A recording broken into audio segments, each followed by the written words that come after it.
Hey everyone, Chris Haddon and Jason Balin here with the Private Lenders Podcast, as always sponsored by our mastermind group for private and hard money lenders, hardmoneymastermind.com.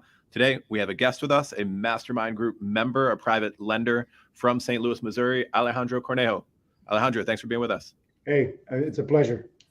Absolutely. No, we're glad to have you on and learn a little bit about your background and lending and everything else. So I think we should probably just start there. You want to let everyone know what you're up to in terms of private lending and real estate in general? Yeah, so I found out about private lending last year through an accident. Really, again, I have rentals. I had 12 doors, a couple of quads, a couple of duplexes. Was looking to keep scaling that. Went to an REI meeting, and I met someone who told me, as I was thinking about real estate and looking at a deal, she was looking at a foreclosure, and she said, "Have you ever thought about lending?" And I said, "What?" And it kind of struck me a little bit odd. And then that made me do some research, started getting online, bought some books, and then found you all, started listening to the podcast, and then signed in the mastermind. And then I've learned a lot, and then just jumped in. I think it was a little premature. I didn't have all my ducks in a row, but I jumped in at the opportunity. I went with a loan last August. That it was fully in because the LTV was so low that it was a no-brainer. And we're going to close at the end of this month. And that'll be my first deal. But right now, I'm in that place where I'm looking to do more of it, look for more private investors, even considering selling my current holdings to put more money into.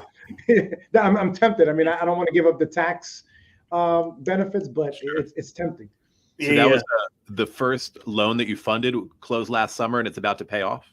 Yeah, it's a 7 month. Yeah, it closed last day of August, so it was like August 30th. Yeah, and it's about to pay off sometime here in March, as soon as her funding comes through. Nice. What did that deal look like? If you wouldn't mind telling us about, simple terms, underwriting, stuff like that. Super easy on the math. It was 125 LT after ARV, and she was purchasing for 65, and she was going to take care of the rehab herself. It was only going to be about 12, 15 grand. So it wasn't going to be that much. So we just did the 65 and that was it. What was the purchase price? 65. Oh, okay. So you gave her 100% of the acquisition. Yeah. Okay.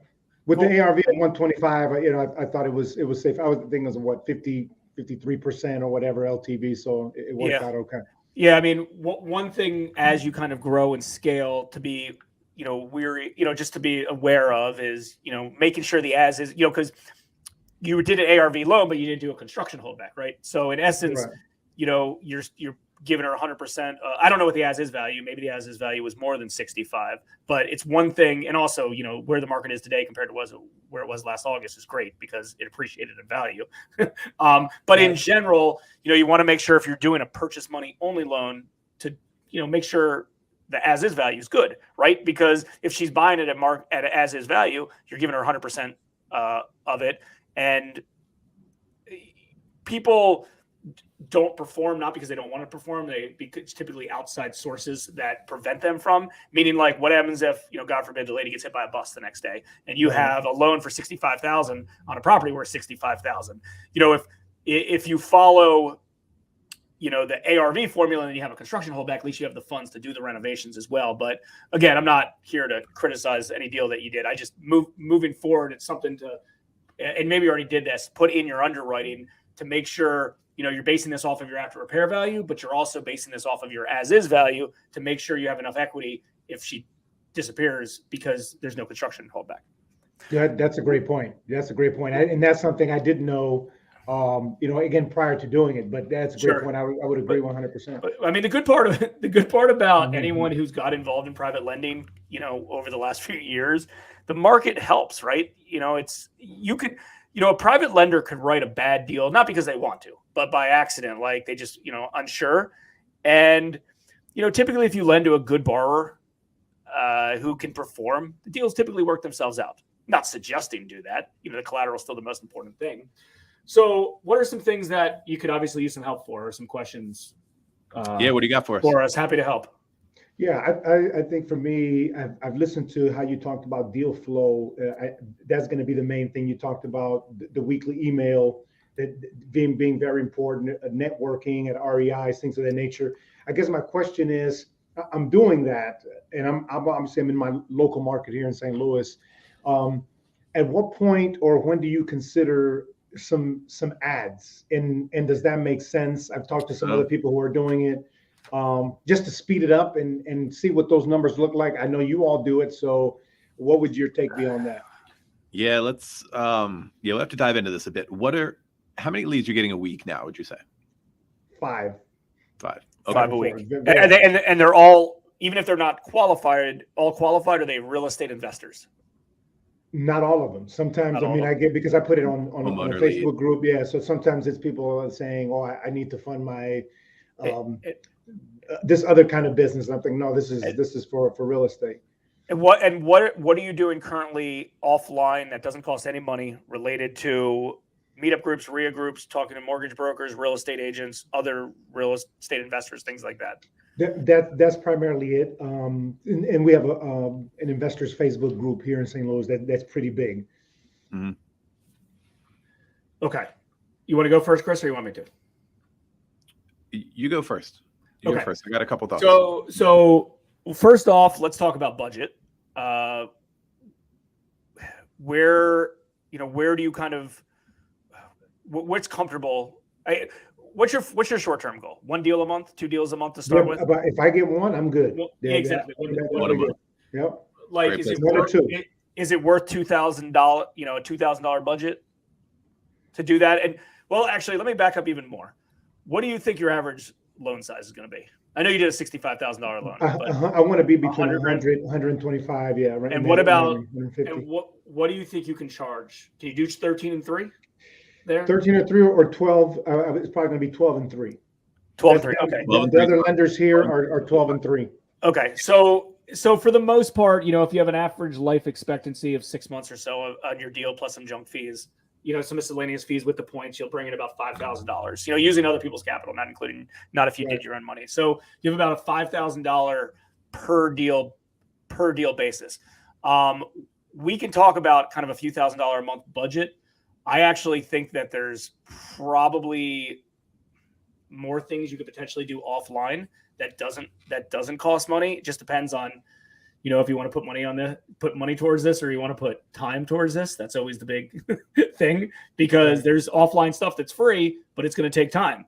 I mean, and it's legitimately peppering. And a lot of the meetup groups I've noticed there's a lot more meetup groups now. I mean, first off, a lot of meetup groups weren't meeting, between 2 years ago and a year from now because of COVID, but a lot of them are back, and the majority, there's more now than there was even before. People are starting them. I would first start, if you have the time to do this, to try to go to everything you can related to real estate investor stuff. Because I'm guessing there's probably more that you haven't been to yet. As many as you can, with a few different goals in mind. First goal is getting in front of everybody you can there and raising your hand and saying, I've got money. I'm a private lender. I'm a hard money lender. Reach out to me. Getting business cards, which you're probably already doing, getting business cards, meeting them, and putting in your email database with the eventual goal to try to speak and be like an authority figure on this topic in those groups. That's always what we've always done was, it sucks going to those groups. We'll be the first one to tell you. It's a pain in the neck, right? You're talking to a lot of, guys that are wasting time. They're never going to do deals. It's taxing on you to just go to them at night and meet and talk to a lot of people over and over and over. But the goal is always to try to get introduced to the group leader and say, hey, listen, I'd love to give value to your group. I'm not going to charge you anything to do so. Can I speak at your group? I have a PowerPoint presentation on how investors can work with private lenders and get money for their deals and how this whole thing works. Depending on the group, you base the topic off that. So I would try to do that first. That's like step 1 is always going to the group. Step 2 is trying to speak at the group. Step 3 is trying to get your own group together and co-sponsor it. Like we have our own meetup group, and we try to just drive traffic from other people's groups into ours and try to make it better. We try to bring in better speakers. We try to provide more value. Most RIA groups, not necessarily meetup groups, but most RIA groups, like the old school RIA model, they charge money to be a member. A lot of meetups don't, so we're not charging anything. We try to get people into the front door, and we try to attract other local speakers. So like, let's say a good real estate agent. You can either co-sponsor, co-host it with them or do it yourself, but just a way that you can be kind of on the scene and in front of people on a regular basis. And just to know you, and you're going to get their email addresses, right? And you could be like, hey, I got a free giveaway for something that's only going to cost you whatever, $25. It's a free Amazon gift card. Right. Put your business card in, and I'll draw it at the end in front of everybody. Right. You do that. You know, I'm kind of like transitioning into like, you know, from the lowest to the highest of things you could be doing just to get your ideas going. But you can record this, and then you have content. You can do interviews with people there. But if you can control the scene and run like the biggest St. Louis group for real estate investors, it could really be a good outlet to just generate business. I mean, that's always been a really good platform for us. And we actually get, surprisingly, a lot of deals just from the speakers that we bring in, right? Because we become friends with them, right? The real estate agents, the real estate developers, the real estate investors, things like that. Chris, what other offline stuff? Let's talk about offline free stuff first before we get into money. Yeah, I was thinking about a couple things, and then I did want to answer like the initial like 101 ads running part of the question. I would also think about the email list, just talking about not offline, but still free. The email list and how you might be able to maybe piggyback off someone else's, like wholesalers or anyone else, if you can team up with them and throw an ad in the bottom of there. And like, you know, if something comes specifically from their list, then you can kick them a fee, something like that. I was thinking about other ways to add to your own list in a spam compliant sort of way. So just being creative there. That's a good idea. I didn't even think about that. Yeah. Or real estate agents list that are investor friendly. The wholesaler one's good because most of these wholesalers are so wholesalers in general, right? They're not like huge, so they don't control. Like we have some that control the market that wouldn't do much. You know, they're doing $1 million a month on TV advertising, direct mail.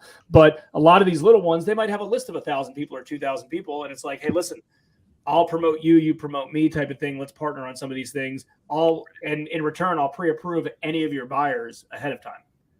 Right. So like you're going to be doing some down and dirty, some of the down and dirty stuff. And it's a numbers game, right? So unfortunately, some of these things you're going to have a lot of unqualified people to weed through, but that's okay. Like that's where it starts. Right. And go ahead, Chris. Sorry. Yeah. Let's jump to the ad question. So how would you start running ads? First, like have you ever run any type of paid ads before in any business? No. Okay. All right. Here's what I would do first. There's a number of ways to do this. I would probably go with the basics. I would probably get on the phone with Google, which you can do. I think it's 1 or like 8664 Google, something like that. They have a very good free customer service help center, which will help you build and run your first ad campaigns. So I would do a very simple, geographically focused around the area where you lend campaign, a search campaign, meaning when they search for like hard money lenders, hard money loans, hard money lenders, stuff like that, you'll come up with one of the ads like this. That was AdWords 101, Google AdWords, their first product before they expanded out to the other stuff, display and remarketing and everything else, and come up with the basic keywords, which are just the ones that I said, hard money lenders, hard money loans, something, stuff like that. I would probably look at the ad copy from some other people and see what the wording of their ads look like and kind of get some ideas from there so that you can make your own. You probably want to start with like usually 3 ads. You need maybe 20 keywords, nothing more than that. And they'll walk you through this.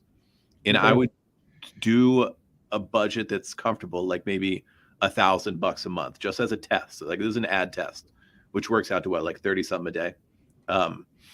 And you won't get a lot of traffic from that. You'll get some, but it should be qualified. That's one of the great things about Google, for example, versus like Facebook and some other sources, is that the leads that come from there are very qualified. I would start that. I would start getting some leads in that way. And mind you, you get to keep these leads. Like when these leads fill out a form, I would probably have them fill out a form. I wouldn't do any click to call, anything like that. That form should be in your website and should go into your email database. So whether or not that turns into a deal, you're capturing this lead and their contact information so that you can market to them forever. Now, if you're able to do $50 a lead, so 20 for 1,000, I'd say that's probably about what you want to expect, about what to expect.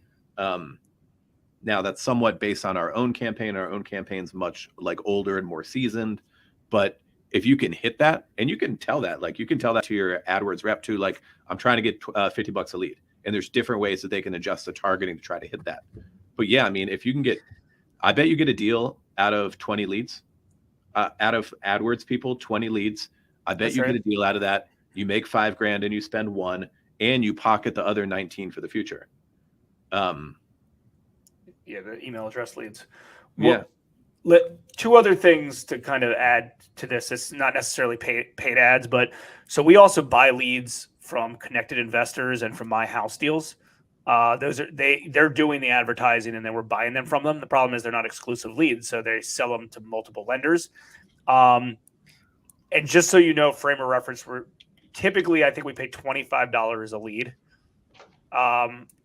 for them. And again, it's something you could potentially go in that direction if you want to buy leads at the beginning. We buy them for a few reasons. The closing ratio for us is low on them, and the quality is a little bit low, but they are real estate investors. So all we're trying to do is collect email addresses from anybody that's a real estate investor, because I know 10 years from now I might close a deal. I might close a deal from them from 10 years from now, right? So like we have a built enough campaign that we're willing to do it, and we have a budget in order to do that. I'm not stating definitely do this right now, because it's going to be a lot of stuff that you got to weed through, but we also do you buy those in bulk too? Is that so they come in every day. They come in every day. So My House leads ones are way less qualified. So we pay a flat fee to them just for everything that they have in our area that we negotiated. And then Connected Investors sends us everything they have, and it's $25 a pop. And we'll close a deal. I would say that campaign breaks even on the front end. And when we do repeat deals for borrowers, or we do a deal for somebody down the road, it makes money because we spend about a few $1,000s a month on it, and we get like one deal a month. So I don't necessarily I think there's more low hanging fruit than that. I think when it's time to kind of like mass market and try to really scale to do more, that works.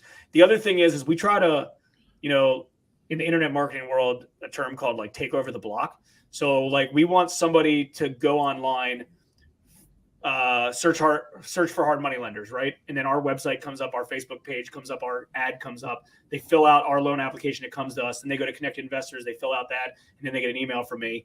And it's like everywhere they go, they just see you, right? And they can't stay away. So that's the goal. But again, that doesn't happen overnight. So that was the first thing, those online leads. The second thing is make sure you're kind of, you have your website up and running. You have all your social platforms up and running. Facebook, I would say like the most important ones kind of in this order would be like Facebook, Google Business, then like the LinkedIn, Insta, Twitter, stuff like that. But that you want to make sure your Google listing, like when somebody Google, what's your company name? I go by the Hard Money Banker. The Hard Money Banker. Okay. So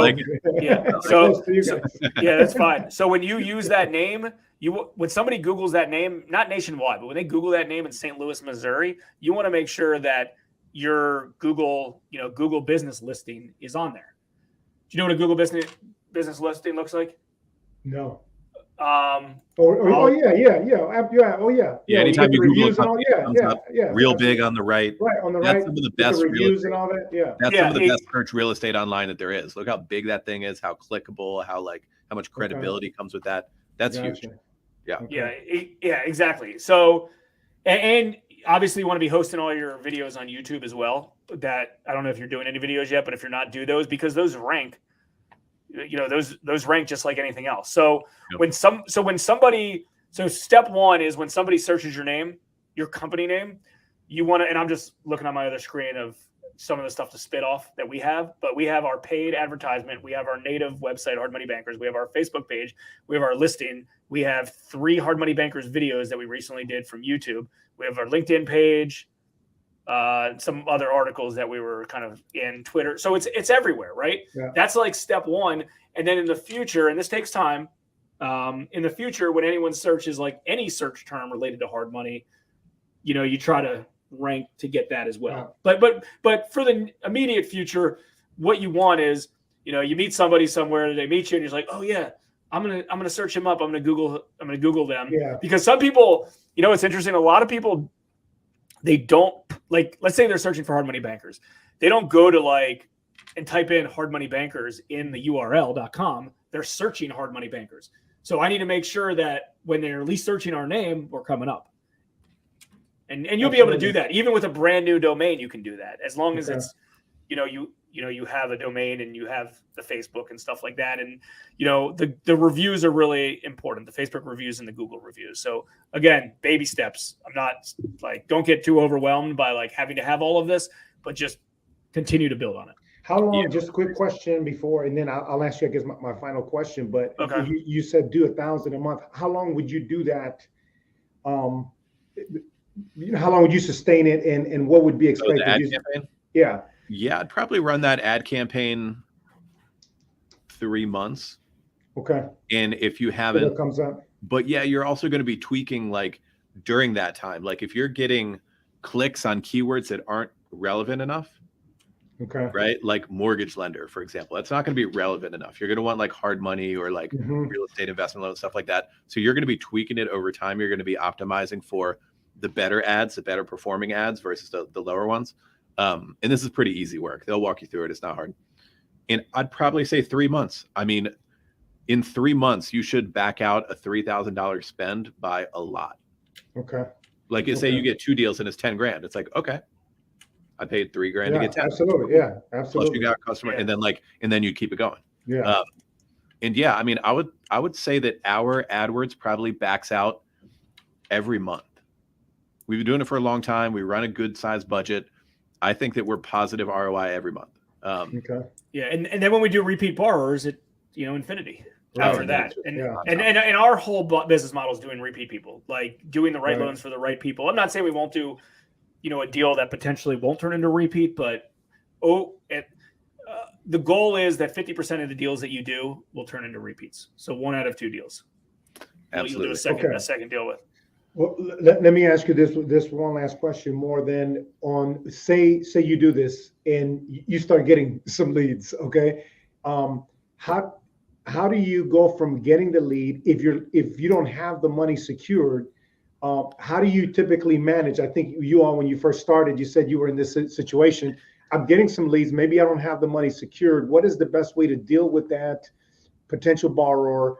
And then how you bring in the deal to the investor? So I know we're both going to have some answers on this, and they'll probably both lead to the fact that you need to do both of these things simultaneously, both the lead gen side and the capital side, pretty much forever. So I would just get used to the fact that for the foreseeable future, you're in capital raising mode. Now, that doesn't mean that you have to be I'm overpromise and tell people that, I'm going to have a deal for you next week. What you say is the truth. It's look, we're growing. We're fully funded right now, but we're going to have some availability in the future. Here's what they look like. It's a soft raise, right? A soft capital raise. Here's what it all looks like. It's going to pay, 9%, whatever it may be that you're paying out. Our deals are 65 loan to value. Here's why they make sense, right? We're fully funded. Like I said, I'll circle back in the near future and let you know when we have some availability, right? That's the scripting I've been doing for years. I would recommend it. I don't haven't, had a reason to improve it or anything. It's just been working well. And at the same time, you are taking leads and you are quoting deals. And that I would just get used to the fact that both of these things are going to happen forever until you're at, 20 million outstanding. It's a seesaw, right? You might have a deal and not have the money, or you might have an investor that comes in and says, "Yeah, I'm ready. Give me a deal," and you might not have a deal. The good part is you can use that deal you just did as an example. You can say, actually, the last deal we just did, I lent her my own money, $65,000, and she paid me off, and she, at a 125 valuation, right? That's great. It's oh wow, those are the deals you're doing. So you can use that kind of as bait, kind of to capital investors as an example, right? These are the types of deals that we do. Related to the borrower side, a potential client comes in and it's a good deal and you want to close it, but you're not sure if you definitely have the capital. like immediately available, Right. I wouldn't commit to doing something in, a 3-day time frame, right? I would say, Yeah, sure. sure. I would say depending on their particular deal, like if someone says, well, how soon can you close? Right? It says, well, it depends on the deal. Some of the deals we can close really, really quick in the matter of a few days. Sometimes it takes a few weeks. It really just depends on the particular deal. And then like you keep talking to them and it's, well, I have it under contract and I have to close Friday. Let's say today's Wednesday. I mean, you can't do that deal. You got to pass on it. Say, unfortunately, like I'd love to help you on this, but I just can't do that deal. If you could have a few more weeks, I'm happy to help you with. Everybody wants to close quick, and there's certainly deals that we have to close, within a few business days, and we do close them. But most people think they need to close a lot quicker than they really do. I don't know exactly how long title work takes in your state, but like title work isn't a 1 or 2 day process. A lot of time it's a week or it's a 2-week process. Yeah. So I usually just use the term, hey, as soon as title work's done, I would just buy yourself time. And if you lose out on a deal, you'd rather lose out on a deal being honest and transparent with somebody than not coming through, because that's a really easy way to tarnish it. So there's shouldn't be a reason that if you buy yourself 3 weeks and you're actively, communicating with new capital investors that want to invest, that you should be able to marry the two together, within a few week time frame. It's a little bit outside everyone's comfort zone at the beginning, right? It's a little bit uncomfortable. I get that, because you're not 100% sure, but we'll tell you from experience, it works, and it'll come together. Okay. Yeah. That was my question is what do you say? What's the phrasing? And I like what you said. If it's too fast, maybe you just have to move on, or just let them know, hey, I can't make it happen. You don't have to go into details, but it's like, that's the guidance that I was going for. Yeah. I mean, it's a seesaw, man, and it's not the funnest thing in early stages. We'll both be the first ones to admit to it. But it's guess not what? easy at the beginning. If you needed 6 months or 6 days to raise 100,000, you get it done. Like that's just what happens. Absolutely. Like, so it forced you to do it. But I would definitely be proactive with the capital. Yeah. Right now as well. Like Chris said, do them side by side. Yeah. Be like, hey, listen, the good news is we're growing as a company. I was self-funding, a few deals at a time. I was self-funding the deals that I could, and it looks like we're going to take on some additional capital if you want to be involved. You don't necessarily. Plus, I'm going to say you're about to have that. Sorry to jump in. You want to finish that? No, I was going to say you don't necessarily need to do this, but if it helps, you can potentially tell capital investors that you'll put up some of the funds as well, and you can co-invest. Exactly what I was going to say. I was going to ask you that. Okay, see, I'm going in with you, right? That's an easy close. Like you take that, like just to use round numbers, you take that payoff you're about to get and set aside $50,000 of it. And so for the next, 100,000, the next $500,000 deals, say, I'm going to come in 10,000 with you. Like I'll come in with you. I'll take 10% of it. That's an easy close. Easy close on new capital. Great. Yep. That was the question I had. Absolutely. Okay. Awesome, man. This has been very helpful. I think it just provided more clarity for me on the marketing side, which is I see is very, very, very important. Absolutely. Whoever has the most deals wins. Like it's that simple. I mean, so many. A month doesn't go by that a capital investor says, "Man, how'd you guys get that deal? Like that deal's really good." And it's just like, because we're marketing and we're, we had to go through a lot of them to get that. Right. But, every once in a while, we've done deals where, a borrower buys a property for $1 million and they're short $100,000 and they need $100,000. And, you take that to a capital investor and they're like, what? Like, how is that even possible? Why would they use you? They have 700 credit. Well, they needed to close in a week and they were short, or their 1031 money didn't come through, or whatever the case is. Like, stuff happens. And here's the thing. After you get your capital investor in on the first deal, they're going to continue. And they're going to do more and more and more. Typically, they're not going to invest in the second deal until their first deal matures. Sometimes they will, but a lot of times they won't. So it's a little bit of a long play, right? Because they'll put $100,000 in to do one deal with you. And then 6 months later, after that loan pays off and they get their $100,000 back, then they're typically like, oh, cool, can I put more money in with you? And then that's how it grows very quickly. It seems like the big difference, there are other ground floor of these companies where you're in, but you're locked in for that time. They don't see any money. I think with this model where they're getting a payment every month, absolutely, certainly is what they like, Dude, we've been this is like off the private lending subject, but like we've been working with some of our buddies that do like a lot of syndications on multifamily properties, and we invest with them as well. And, as they've grown, they've struggled to raise more capital. And I'm like, dude, Chris and I have been like, stop paying quarterly, preferred payments quarterly to your syndications. Do it monthly and see what happens. Yeah. Right. Because like something about getting a check, right? Yeah. Like I was like, it's like every 3 months they're like, oh, cool, I got a check. Well, guess what happens when it happens every month on a regular basis? And then if someone has multiple loans outstanding with you, or they do multiple deals with you, they're getting checks regularly. Their spouse sees it. It's like real. And that was one of the biggest things that we learned related to raising capital is just keep paying your investors as much as you can, quick as possible, and not hold out. And it's just a self kind of replicating machine that grows and grows and grows. Yeah. Cool. Well, yeah, hopefully you enjoyed. If you need anything, obviously feel free to reach out. Happy to help in any way. Chris, he spoke to Rodney as well, because Rodney's market's kind of close. And if you know anyone, Chris, in St. Louis, I can't think of anyone else off the top of my head, but if I come across someone, I'll let you know. I would also recommend reaching out to every hard money lender locally and introduce yourself to them. Yeah. I have done that. I'm cool with, we have one that's huge. It's called Faster Houses. A guy named Sam Prim. They have a huge outfit. They have probably the biggest REI meetup in the city. Perfect. And they do a ton of deals. I mean, they have about 30 mil. They're like you guys. I mean, they're big. And they sell a lot of those. It's interesting though. I heard that they sell a lot of them, which is, I didn't know that they did that, but yeah, a lot of people are doing that these days, either to leverage to get more capital, or to try to give their borrowers cheaper terms. So definitely I would reach out to all of them, because here's the thing, like they might have a deal that they don't want to do. Maybe it's just too down and dirty for them, and they're a bigger company, and you're like, you know what, I'm willing to do it. I'm new.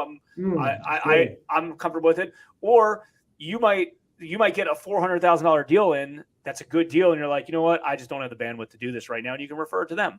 So we were constantly referring deals back and forth. Around here, you typically have people that want to lend in Baltimore City and don't want to lend in Baltimore City, right? Like that's just some private lenders want to mess with it. Some don't. So starting out, like we didn't really want to mess too much in Baltimore City. So we would give them to other people. And then they would get stuff in the county or DC area. DC and Baltimore are very close together, right? DC lenders don't typically lend in Baltimore. Baltimore don't really lend in DC. We do both. Yeah, we do both. So we would just, it gave us the opportunity to, build relationships and, get referrals back and forth. Absolutely. So something to think about. Yeah, good deal. Thanks again for taking the time. Hey, listen, I have a proposition for you two. So I have a podcast myself. My podcast is on personal development. So a lot of what we're talking about, mindset. I think you all mentioned you went through a Russell Brunson. You guys sound like you sound like him. So like it's whatever it's work. I'm like, man, these guys sound just like what Russell Brunson says. Dude, whatever Russell does, you do, man. That guy's a killer. He's a killer. He's the best marketer in the planet, Yes. But what I would want to talk to you about is more about that development process that you have to do to grow from where you started, to where you are now. It starts with mindset, right? So if you guys would be willing to do that, man, I would. Happy to. We love that topic. Talk about it a lot. Yeah. Okay. So I'll reach out then. I appreciate it. Yeah, reach out. Happy to do it. All right, guys. Thanks a lot. Appreciate it. Good stuff.